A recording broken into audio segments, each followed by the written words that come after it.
Okay, so what are the crows in From?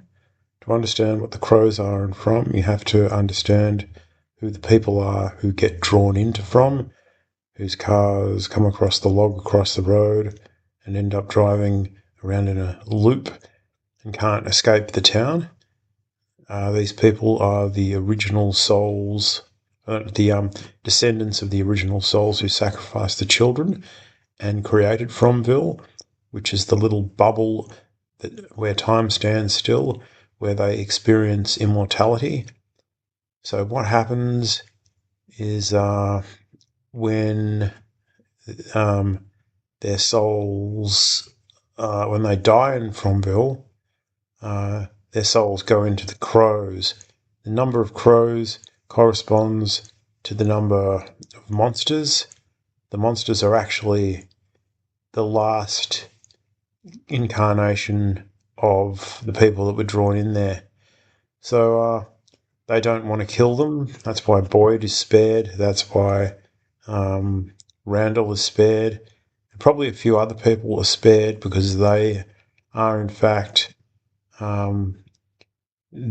So could be that Julie is one of them. And that's why that boy knew her name, because it's actually them in their previous existence. So Boyd and Randall and maybe a few other people are destined to become the next generation of monsters.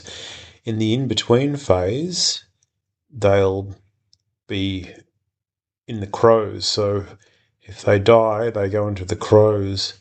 And it may be that when the monsters are asleep, they're actually in the crows.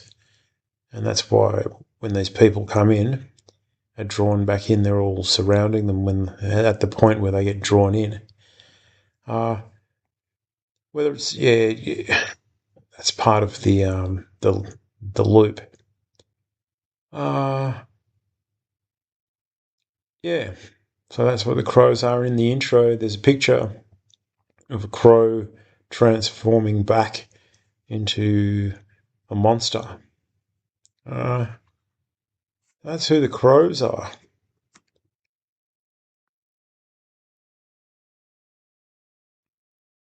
And furthermore, the flight of the Cromonocle. What's the Cromonocle? The Cromonocle refers to one of the people who did the sacrifices. They are the Cromonocle. They are the ones who have to work out why they're there, where they're from, what they did in order to break the cycle.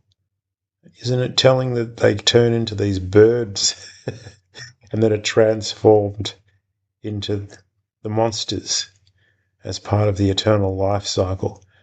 Drawn from the outside world into From, where time stands still, they don't age. If they die, they are drawn into the crows, where they eventually become the monsters when the whole generation's killed off and there's none left. And then the next generation of Fromville starts up. That's why it's time period specific, even though it's been going on for 500 years. We've seen the Settlers Village. That's an old one. There are probably other ones around too. The original one was Japanese. All right.